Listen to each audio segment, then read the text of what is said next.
guys, welcome back to my YouTube channel. If you are new here, hi there. I am Phylisi Wengwenya and I post content on true crime, matric upgrading stuff, as well as vlogs here and there. And today's vlog, I'm so used to vlogs. Today's video is a sit down video and it's about matric upgrading because basically matric results coming out time is nearby, so I thought it would be the perfect time to release this video. I'm so hot. But yeah, so I once posted a video about matric upgrading, so if you're interested in that video particularly, because it's me detailing my story, detailing how it happened, and detailing basically the results I got out of it, so you can go and watch that video. I'll have it on the description box. However, today's video is just me answering questions that I got from that video, questions about upgrading and basically everything you need to know, as well as things one might need to consider before going for it. So I hope that at the end of this video you're gonna get the help that you need, and I hope that you're gonna make the right decision. So the first question I got was, I passed my matric with the diploma in 2020 and I went to upgrade my matric in 2023 and I passed with a bachelor, but however my APS is still not what I want it to be and I'm not happy. Is it okay for me to upgrade again? So basically, an answer I can give to that is you can just upgrade as many times as you want. Like, honestly speaking, if I didn't get into the course that I wanted to get into, I would have went to upgrade again. So it really doesn't matter how many times you go for it, as long as you're still going for the goal. Another question I got was, when you finish upgrading and you actually go and fetch like your statement or whatever, do you get a combined certificate already with your previous marks from matric or of the subjects that you didn't upgrade, or do you have to go to the Department of Education yourself to actually get it combined? And the answer for that is you have to go there yourself. Like, you just go to whatever center you're upgrading at, and then you fetch your upgrading results, and then you must take it with your matric results to the Department of Education, and then they'll be the one to basically formulate a new malusi for you. So yeah. Another question that I got was, when you're upgrading, do universities automatically get your results, or do you have to like send them to the universities?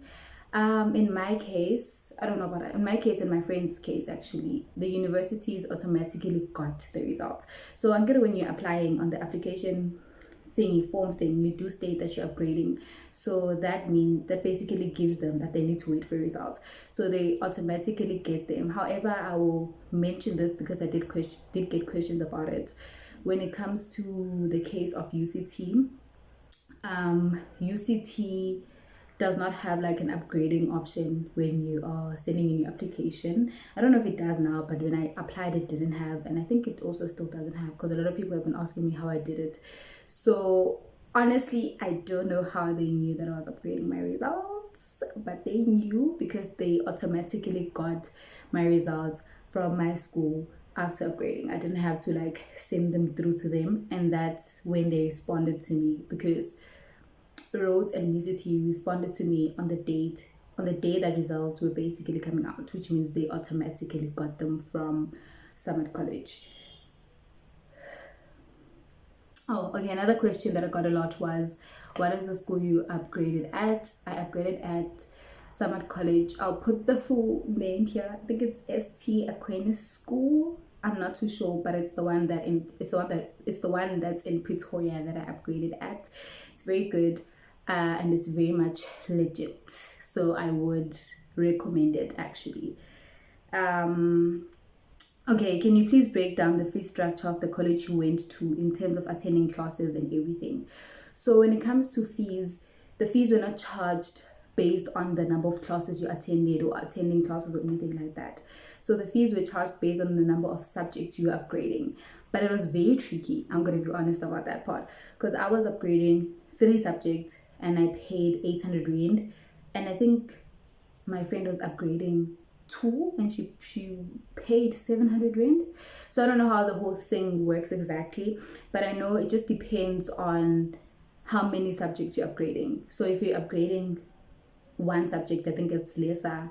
If you're upgrading like all your subjects, okay, you can't upgrade LO there, but if you're upgrading all your subjects, I think it's going to be more than 800 rand.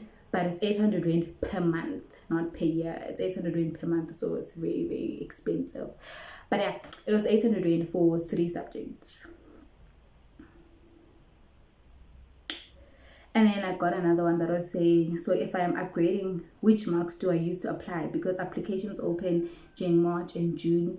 So when you're upgrading, you use your current marks, your current results from matric. You just have to state on the application that you're currently upgrading your marks, so that they do not accept you or look at your current marks. Rather, it's like a whole, I don't know how I can call it, but like, so that they know that you're currently upgrading, and they know that your marks could be better, so yeah, you just need to make sure that when you are applying for universities, please indicate that you're upgrading your results. And another one was, oh, hi, I want to upgrade, but I want to do different subjects than the one I have. So is that possible? So yes, it is very much possible. Maybe you failed maths or physics, and then you decide to get to the upgrading center and you want to rather do maths lit or anything else. It's possible. I have a friend who did a subject that she hadn't done in high school. She did business studies, and she was not doing business studies in school. So yeah, you can get there at the upgrading center and completely drop whatever subject that you have and replace it with something else, as long as you will still get the mark that you need to get the APS that you need. So yeah. Okay, I answered this one. So another one said, another question, can you choose to rewrite in June, May, or November? So basically, with where I went, you basically had to write, you have to choose, okay, so you have to choose if you want them to take your SBA from matric, or you want to have your new SBA mark, basically. And I went for my new SBA mark, which meant that I am starting all over again. So I wrote exams in May or June, and I also wrote exams in November. So yeah, but I do also know that you can, there are other places where you can just choose to not attend classes, and you can rather just choose to just write in June or write in November. Is it true that some universities do not recognize your upgraded marks? Yes, it's true. Some universities do not even want to think about you that you're upgrading. Like an example of that would be the University of the Northern Cape. Is it not West University? I think it's not West University, actually. They do not consider people who are upgrading. So if you want to upgrade your results, do not apply there while you're still upgrading. Rather apply there when you've already upgraded and you already have your full results, but they won't wait for your final results, so yeah. There's another one that says, what if you got into a TVH college and upgraded your marks there? Do you exchange after? And the answer is basically yes. You can go to an TVET, upgrade there, and then just go to university the next year if your marks are good enough. Do you think it's possible to go from 28% to 70% for maths? So with that one, I just think, I don't want to say no, I also don't want to say yes. So I'm just going to say yes. I'm just going to say maybe. It depends on the amount of effort you put in. Honestly speaking, for example, when I was upgrading, I put in so much effort into my business studies mark that it went from a 54 to a 79, which was like good. It was almost a distinction. So it depends on the amount of work you put in. And in turn, I genuinely didn't like maths, so I didn't put that much energy into maths. It still went up with like a lot of percentage, but it didn't get where my dream was for it to get to. So it all depends on the hard work you put in, how much you study. Of course, when you're upgrading, you need to study better than you were studying before. You can't still be doing the same things. You need to prioritize more. So if you prioritize more, watch a lot of YouTube videos about stuff that are like very complicated for you. Just have study groups as well. Use AI too. At times it can help. So if you do that, then I'm pretty sure that you will get to even a distinction more than 70%. Anything is possible when you put in your hard work into it. Between writing in June and November, which one do you recommend? So I think for people that just wanna not like fully go to class and all of that, people are just gonna stay at home, study at home, and then just go only to write, I would genuinely recommend going to write in November. If I did that, I was gonna write in November, for reasons being that I just think it gives you more study time. I think it gives you more study time. So yeah, I would actually suggest that. I know like sometimes you just want to like, ugh, maybe I should just get over and done with, but it's not worth it. I feel like in November it's going to be more worth it because it gives you more study time, more time to just attend stuff, more time to understand things that you don't understand as well. So you can't go in November and be ill prepared. Rather, I feel like if you go in June, you can be a bit ill prepared because June is quite close by. It's quite now, rushed things and stuff. So yeah. Also got a question about if you upgrade, does NSFAS fund you? Definitely yes. NSFAS does fund you if you upgrade. Does it matter if you wrote your matric with IEB when registering to upgrade? It really doesn't matter. You can upgrade if you're an IEB or NSC. Anyone can upgrade. If I upgrade, will my paper be the same as the current grade 12's paper? So in my school, it was. Because in my case, it was the same as I'm redoing matric, basically. Because it was like only 3 subjects, but like it was the same because I attended classes and all of that. We had our own class, of course, but when we were writing exams, we also wrote with matric sometimes in the same venue. So we all wrote the same paper. So I am thinking that when you upgrade, you all have basically the same paper. If you're applying to university, which exam number do you use? So since when we apply for universities, we haven't really written exams when you're upgrading, so you just use your exam number from the previous year. I matriculated in 2021 and upgraded in 2022. So when I was applying, I applied with my 2021 exam number. Can you check your upgraded marks online instead of going to collect them at a school? No. I tried to do that. I was literally up, guys. Like I was up at like 12 a.m. to try and check my results and I couldn't get them. So when you're upgrading your results, you can only get them at the school. I also don't understand why the system is like that, but you cannot get them online. So you have to be ready to drive to the school. I had already been in another province. I had to literally drive to Gauteng so I can go and get my results. Do they give you a stationary list or you get your own stuff? Since it's not like high school, you basically have to get your own stuff. All they give you is a timetable for classes and all of that. They also make timetables for extra classes if you're interested, and then you suit yourself. You buy your own books, you buy your own stationery. They do suggest textbooks that you can use as well, but I just think you can just use previous textbooks.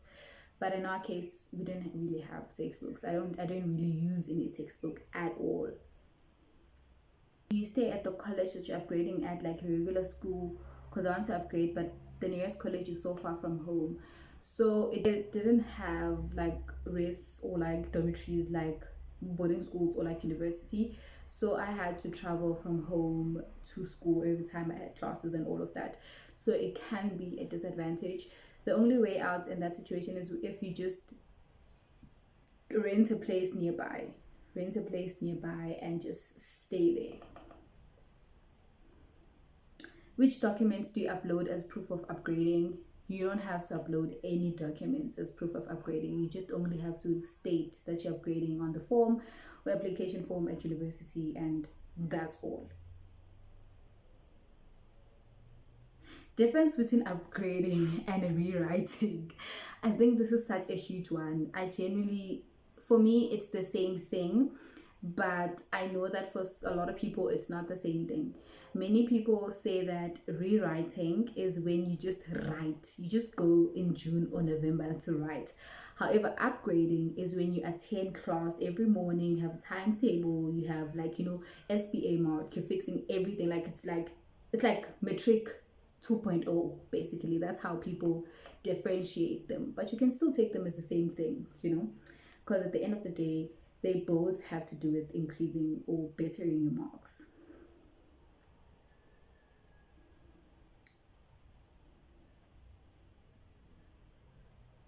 I did answer this, but there's one that says, when you upgrade it, do you still get into the exam with your last year SBA mark? You choose that. You can choose if you want to keep your last SBA mark, or you can choose if you want to work for a new SBA mark. I went for working for a new SBA mark because I just knew that my SBA mark, especially for maths and physics, I knew that that was terrible. Can I upgrade or rewrite while I'm at university? Definitely yes. I have seen a few people upgrading their results while they're in university. So, yeah. Did you write an NBT? Yes, I did write an NBT because most universities need NPTs like UCT, I think Rhodes as well, Wits, and many others. I wanted to ask if age matters. So age, from what I know, I don't know. I think it depends on the school. I'm not sure, but from what I know, age doesn't matter. Because I remember when we were upgrading at Summit College, there was this lady, I can't say her name obviously, but she was way older than us, like way older than us. And then my friend had a rumor that she finished matric in 2008. I don't want to believe that. I think it was just a rumor. But I definitely know that she was older than us. I could tell she was even married. So I think, yeah, it does not have an age limit. If it does, it's probably like an old age. So those are all the questions I got from my video. If you guys have more questions, you can put them down and I am always willing to answer them. But if you want to know like my full story of how I graded and everything like that, you can always go to my previous video that I'm gonna have on the description box, because I don't want to have like a duplicate of the same video. So I don't want to say things that I said in that video again, like read like storytelling and stuff like that. However, I am going to give like a few tips of things one can